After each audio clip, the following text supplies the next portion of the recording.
बिस्मिल्लाहिर्रहमानिर्रहीम, अस्सलाम वालेकुम। बात करेंगे सुपर ओवर की, और वो सुपर ओवर है इमरान खान की रिहाई का।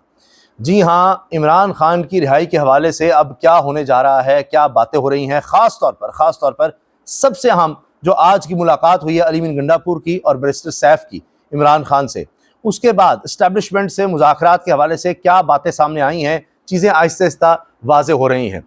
ईद ख़त्म हो चुकी है, हुकूमत की टेंशन बढ़ चुकी है, क्योंकि ईद के फौरी बाद ग्रैंड अलायंस की तरफ से अपने आइंदा के लाहेमल का ऐलान होना है। और उससे पहले पहले लगता यह है कि एस्टैब्लिशमेंट चाहती है कि मुज़ाकरात के दरवाजे खोले जाएं, इमरान खान को इंगेज रखा जाए और बातचीत की जाए, किसी तरफ बढ़ा जाए, कोई हल निकाला जाए, क्योंकि मुल्क आगे नहीं चल रहा। अभी आप देखिए कि हुकूमत अपनी तमाम कत्तर कोशिशों के बावजूद अख्तर मेंगल से पूरी तरह से नहीं निमट सक रही।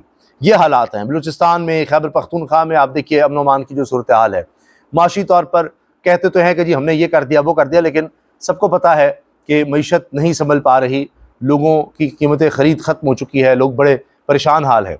और डिसकनेक्ट इतना है अवाम में और हुक्मरानों में कि शहबाज शरीफ साहब ने बड़े फ़ख्र से कह दिया कि जो बच्चे इस वक्त सरकारी स्कूलों में दाखिल हो रहे हैं, ये बात आपने ज़रा गौर से सुनी है, शहबाज शरीफ साहब का डिसकनेक्ट देखें। ये जाती उम्रा के महल्लात में रहने वाले लोग, जिनकी औलादें बाहर पढ़ रही होती हैं, सारा कुछ कर रहे होते हैं, तो कहा कि जी जितने बच्चे स्कूलों में दाखिल हो रहे हैं, सरकारी स्कूलों में जो बच्चे दाखिल हो रहे हैं, हर 4 में से एक बच्चा या बच्ची, जो भी बच्चे आ रहे हैं, 4 में से एक वो प्राइवेट स्कूल से सरकारी स्कूल में आ रहा है। तो ये लोगों का एतमाद का इजहार है सरकारी स्कूलों पर। और देखें अब ये प्राइवेट स्कूल छोड़ छोड़ के बच्चे सरकारी स्कूल में आ रहे हैं, जबकि आप देखिए इनको ये नहीं पता कि तस्वीर का दूसरा रुख ये है कि लोगों के पास अब पैसे खत्म हो गए, रकम ही नहीं है कि बच्चों को प्राइवेट स्कूल में करवा सकें। सस्ता तरीन स्कूल भी कोई हो, जिसकी चंद हजार भी फीस हो, कम से कम इतनी तो होगी, वो भी नहीं वो दे सकते।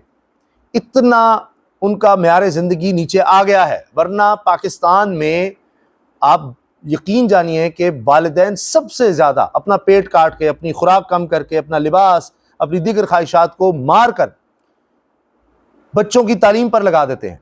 यानी गरीब आदमी की भी कोशिश होगी कि अच्छा मैं सरकारी स्कूलों की तो पढ़ाई का बुरा हाल है, मैं थोड़ा सा किसी बेहतर स्कूल में करवा सकूँ, किसी प्राइवेट में किसी तरह से करवा लूँ कि अच्छा वहाँ से कोई तालीम मिल जाएगी, कल को मेरे बच्चे का मुस्तकबिल बन जाएगा। तो ये हाल होता है। जैसे उसके पास चंद पैसे भी आते हैं तो वो यही करता है, अच्छा मैं थोड़ा सा स्कूल, अच्छा थोड़ी सहूलत बेहतर हो जाए तो उससे अच्छा स्कूल मैं किसी प्राइवेट स्कूल में अच्छे में करवा दूँ। यहाँ वही जिस तरह इलाज का है कि अच्छा जी प्राइवेट हॉस्पिटल चले जाएँ, अगर थोड़े से भी आपके पास पैसे आ जाएँ। तो शहबाज शरीफ इस पर खुश हो रहे हैं कि जी वो देखें सरकारी स्कूलों में बच्चे आने लग गए हैं। ये तो इनका हाल है। तो मकसद ये कि हालात कंट्रोल नहीं हो रहे।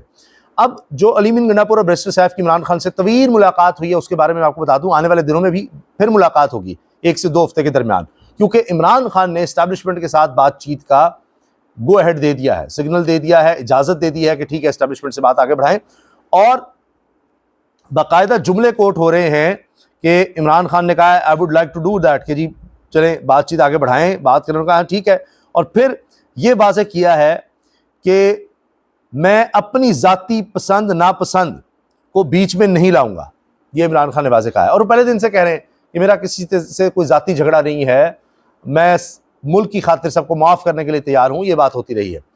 अब इसमें 9 मई की भी बात नहीं हुई, देखिए, क्योंकि सबको थोड़ा सा शायद पीछे हटना पड़ेगा मुल्क की खातिर। तो इसमें 9 मई की भी बात नहीं हो रही, कोई प्री कंडीशंस भी इसमें नज़र नहीं आ रही। अभी तो बातचीत होगी। अब देखते हैं गंडापुर साहब क्या करते हैं और बैरिस्टर सैफ क्या करते हैं, फिर आगे क्या बातचीत चलती है, क्योंकि अभी इत्मीनाद का शदीद फुकदान है और इत्मीनाद साजी की बहुत ज़्यादा ज़रूरत है। जब तक इत्मीनाद साजी नहीं होगी बात आगे नहीं बढ़ेगी। अब ये सुपर ओवर क्यों कहा जा रहा है, क्योंकि ये मैं आपको बता दूं कि अब ये बड़ी कोशिशें होने लगी हैं। क्योंकि अगर ये कोशिशें भी कामयाब नहीं होती, कोई बातचीत नहीं बनती इस्टेब्लिशमेंट इमरान खान के दरमियान या रिहाई के हवाले से, ये मैं आपसे अर्ज कर दूं कि इमरान खान की रिहाई कोई अचानक नहीं होगी। अचानक से मेरी मुराद ये है कि वो अभी जिस तरह हामिद मीर साहब कहते हैं कि इमरान खान चाहे तो आज रिहा हो सकते हैं, और ये बात दुरुस्त है कि जो शराइत है मान ली जाए कि जी इस हुकूमत को चलने दिया जाएगा, कुछ नहीं कहा जाएगा, बस आप बनीगाल में बैठे अपनी सियासी एक्टिविटीज़ को महदूद रखें, तो इमरान खान आज रिहा हो जाएंगे। ये तो एक एस्पेक्ट यकीनन है। लेकिन इमरान खान की रिहाई से पहले कुछ और लोगों की रिहाइयाँ होंगी, कारकुनों की रिहाइयाँ होंगी, कुछ रहनुमाओं की रिहाइयाँ होंगी, जिसमें डॉक्टर यास्मीन राशिद हों, उमर सरफराज चीमा साबिक गवर्नर पंजाब हों, सेनेटर एजाज चौधरी हों, मियां महमूद रशीद, यानी जो कारकुन हैं, पहले इमरान खान चाहेंगे उनकी रिहाई हो, उसके बाद इमरान खान की रिहाई की बात आएगी। और इससे पहले भी कुछ कॉन्फिडेंस बिल्डिंग मेजर्स होंगे। ये जो पकड़ धकड़, नए केसेस बनाना, ये सख्तियाँ, ये कुछ कम करनी पड़ेंगी। हो सकता है इसमें किसी सतह पर तहरीक इंसाफ को कुछ जलसे की इजाज़त की तरफ भी बात जाए, क्योंकि उन्होंने दरख्वास्त दी हुई, अभी तक उनको जलसे की इजाज़त नहीं मिलती। तो ये सब चीज़ें होंगी, कॉन्फिडेंस बिल्डिंग मेजर्स होंगे। उसके बाद कुछ रिहाइयाँ हो सकती हैं, फिर इमरान खान की रिहाई की बात आएगी, क्योंकि वो अपनी रिहाई की बात आखिर में करेंगे। अब बात असल जो है वो है इलेक्शंस की, कि इलेक्शंस कब होने हैं। यहाँ जाकर बात आगे पीछे हो जाती है। मसला सारा ये है। और दूसरा ये कि जी इमरान खान क्या रिहाई के बाद बिल्कुल खामोश बैठेंगे, क्या करेंगे। ये दो मेन प्रॉब्लम्स हैं। बल्कि इस सब में अगर आप देखें ना, तो वही एक ही इलेक्शंस की बात है कि अगर इमरान खान निकल आए तो फिर तो हुकूमत को इलेक्शंस करवाने पड़ जाएंगे। तो नुकता वही इलेक्शंस का है। और इमरान खान को खामोश करने का, या वो घर बैठे या ज़्यादा उस तरह एक्टिविटी ना करें, सियासी तौर पर करें, लेकिन कुछ ऐसा ना करें कि हुकूमत गिर जाए। उसका मकसद भी है कि जी इलेक्शंस ना हो, हमने गारंटीज दी हुई हैं और सारा कुछ है। फिर उसमें यह कि कुछ आला अहदों पर बैठे लोग हैं, उनको भी गारंटीज चाहिए कि जी हमें कुछ नहीं कहा जाएगा। ये चीज़ें आगे बढ़नी है। दूसरा मैं आपको बता दूं, अर्ज कर दूं, जो मैंने कहा ना हुकूमत के लिए मुश्किल वक्त शुरू हो गया है। ये सुपर ओवर क्यों कहा जा रहा है कि अब ईद ख़त्म और सुपर ओवर शुरू हो गया है, वो इस लिहाज से भी है कि अगर ये चीज़ें नहीं होती तो फिर दूसरा काम ये है कि फजलुर रहमान साहब और इमरान खान ये करीब आएंगे। मियाँ नवाज शरीफ के हवाले से ये खबर अब आ चुकी है, छप गई है कि वो कह रहे हैं जी ईद के बाद मैं एक्टिव हूँगा। हाँ, ईद के बाद मैं एक्टिव हूँगा, मैं दौरे करूँगा, मैं जाऊँगा, इधर जाऊँगा, उधर जाऊँगा, मैं KP भी जाऊँगा, मैं बलूचिस्तान भी जाऊँगा, मैं दौरे करूँगा, फलां करूँगा, ऐसी बातें। अब कहाँ, वही जाकर अपने कारकुनों से मिल लेंगे, वही सरकारी प्रोटोकॉल, वही सरकारी गैदरिंग, सरकारी बैठ के उनका दौर गुजर गया। मियाँ साहब असल में कह रहे हैं कि मैंने फजलुर रहमान से मिलना है, और अब फजलुर रहमान साहब को रोकने की आखिरी कोशिश है कि वो इमरान खान की तरफ ना जाएं। ये असल नुक्ता है, क्योंकि अब फजलुर रहमान साहब को जिस तरह इस्तेमाल किया गया तो वो तंग आ गए हैं। उनको भी पता है कि अब सियासी बचाव, सियासी ज़िंदगी अगर उन्हें पानी है, सियासी मौत से बचना है, तो उनको इमरान खान की तरफ जाना होगा, वहाँ कोई अलायंस बनाना होगा। इसमें कुछ थोड़ी बहुत तहरीक इंसाफ भी पीछे हट सकती है। आज भी ये खबर आई है कि गंडापुर ने ये बात कही है कि जी हमारी जो डेरा इस्माइल खान की सियासत है वो अलग है, पार्टी की पॉलिसी अलग होगी फजलुर रहमान साहब के हवाले से, तो वो चीज़ें अलग होनी हैं। फजलुर रहमान साहब को रोकना है मियाँ नवाज शरीफ ने हर सूरत के लिए, इमरान खान के साथ ना जाएं, उसकी कोशिश होनी है। क्योंकि ये जब साथ हो जाएंगे एक ग्रैंड अलायंस की तरफ, तो आज से पहले ऐसी भरपूर तहरीक नहीं चली होगी जिस तरह अब आप देखेंगे। और इसलिए हुकूमत डरी हुई है और हुकूमत के लिए मुश्किल वक्त शुरू हो चुका है।